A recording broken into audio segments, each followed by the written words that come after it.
tous, c'est Sébastien pour la chaîne Autodomo, j'espère que vous allez bien. On se retrouve ensemble aujourd'hui pour vous parler d'un produit de la marque Parkside. Donc on est chez Lidl, on va parler d'un pH mètre, donc il fait aussi capteur de température. Dans les magasins, vous allez pouvoir le retrouver, vous allez pouvoir le retrouver aussi sur leur site internet, puisque maintenant en France, il y a un site internet Lidl où on peut commander les produits. Donc on a une possibilité d'avoir un pH mètre qui fait aussi capteur de température, et d'un autre côté, en même temps, il y a aussi chez Lidl en vente un capteur TDS-EC. Donc ça, après, ça va dépendre de ce que vous recherchez. Là, ici, nous, dans cette vidéo, on va parler de celui-ci, donc le pH mètre, le capteur de pH mètre. Et voilà, on va voir un petit peu ce qu'il est capable de faire, ce qu'on peut faire avec, parce que aussi capteur de température, ça va servir pour plein de choses. Et on va voir un petit peu la précision, on va un petit peu faire le tour de la boîte, on va le déballer, puis on va le tester ensemble. Donc on se retrouve déjà pour un tour de boîte. Alors, on va faire ensemble le tour de cette boîte, de ce pH mètre PPHM 14A1 de chez Parkside. Donc on peut voir qu'il est juste ici en photo, qu'il est garanti 3 ans. Alors maintenant c'est simple, vous avez le ticket directement sur l'application Lidl. Si vous n'avez pas l'application, faites-en une photocopie, gardez-le bien de côté, ça vous évitera que dans 1, 2, 3 ans, si vous avez un problème avec, de rechercher le ticket ou que vous l'ayez perdu, au moins vous savez où il est. On vous explique qu'il est capable de mesurer rapidement et facilement le pH, ça on va voir dans la vidéo. On va voir une pile incluse, pour le prix c'est pas mal, puisque finalement vous allez voir que pour le prix il y a quand même pas mal de choses dedans. On a une plage de mesure de 0 à 14 en pH avec une précision de plus ou moins 0,01. On a une résolution d'affichage de 0,01. Je vais vous montrer le côté ici, parce qu'en fait sur le côté ici, on vous explique que vous avez dedans de la pile, 6 sachets de poudre tampon pH pour l'étalonnage et la notice. Et ça c'est plutôt pas mal parce que c'est quand même assez fourni. À l'arrière, on a quelques infos en français, donc pour mesurer rapidement facilement le pH, on l'a vu devant. On a une compensation automatique de la température. Pour des résultats de mesure précis, donc on va ça après, ça c'est à voir en vidéo bien sûr, et puis voir un petit peu à l'usage. On a une fonction d'étalonnage automatique, on va avoir aussi une désactivation de l'appareil au bout de 5 minutes pour que il consomme moins de piles, et ça c'est plutôt pas mal. Vous allez avoir des mesures de température, que ce soit en Fahrenheit ou en degrés, donc ça c'est bien parce que ça fait plusieurs pays. Et donc on a un écran LCD devant, on a pu voir juste là, mais on le verra après en vidéo. Avec un rétroéclairage qui est activable, et on a donc dedans pile, 6 sachets de poudre tampon et une notice. Donc là on vous montre ici en photo comment l'utiliser, bien sûr, puisque il va falloir le placer dans l'eau, et on va voir comment ça fonctionne justement. Là maintenant on va faire un petit déballage.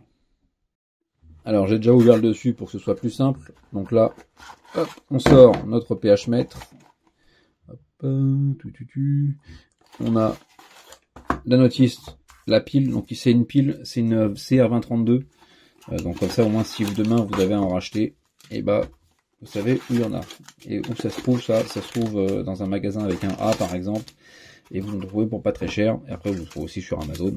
Donc on a ici les petits sachets pour le pH, bien sûr, et on a notre pile, ici notre notice, et nous ce qui nous intéresse c'est notre petit capteur qui est juste là.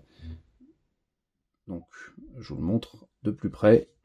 Il est assez sympa, assez joli. On voit donc notre écran qui est juste ici. 2 boutons. Donc il faudra que je mette la pile pour faire un test. On dit de presser 3 secondes. Alors c'est déjà un petit peu abîmé alors que c'est neuf. Donc ça c'est un peu dommage je trouve. Bon après ça, pour le prix on va pas s'en plaindre. Donc ici on vous réexplique que c'est une pile avec un CR2032. Donc celui-là c'est le pH mètre. Vous allez pouvoir le clipser, il a un petit clip ici, voilà. Et donc la pile c'est très simple, on a juste à venir ouvrir ou fermer ici, et en bas notre capteur qui est juste là. Donc on a le niveau minimum, le niveau maximum, et on peut voir ici les capteurs qui sont là. On referme. En soi ça fait pas de chip, c'est propre. Bon, ça ressemble à du Parkside clairement, de toute façon on est sur du Parkside.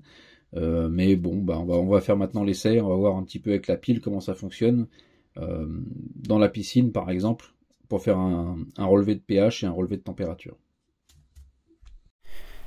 Alors tout d'abord il faut allumer votre pH mètre, donc on appuie sur le bouton mode, donc il va s'allumer, et donc là après vous avez le choix entre une capture de pH ou de température, ça c'est vous qui définissez.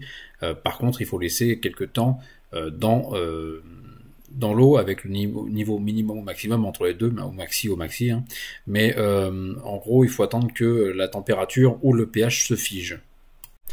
Donc là je vous ai pris une capture de pH, on peut voir que le taux bouge, donc il suffit juste d'appuyer quand on est sur température une fois sur mode pour repasser sur le pH. Et donc là on voit que ça bouge, et donc je vous montre après avec une bandelette pour savoir si ça correspond ou non, et on peut voir comme ça un petit comparatif. Donc on voit bien au niveau de la bandelette qu'on est à peu près égal à ce que le pH-mètre donne, donc on est très bien, et ça me paraît moi cohérent. Pour l'éteindre, il suffit d'appuyer sur le bouton mode pendant plusieurs secondes et l'appareil s'éteint. Alors on se retrouve pour la conclusion de ce pH-mètre de chez Lidl. On va d'abord parler du prix, on est à moins de 10 €, 9,90 et quelques. Clairement, il fait le travail pour son prix. Vous voulez la température, il vous la donne. Vous voulez le pH, il vous le donne. On a pu voir dans la vidéo face à des bandelettes que finalement il donne ce que les bandelettes donnent, et ça c'est plutôt pas mal, c'est plutôt bon signe.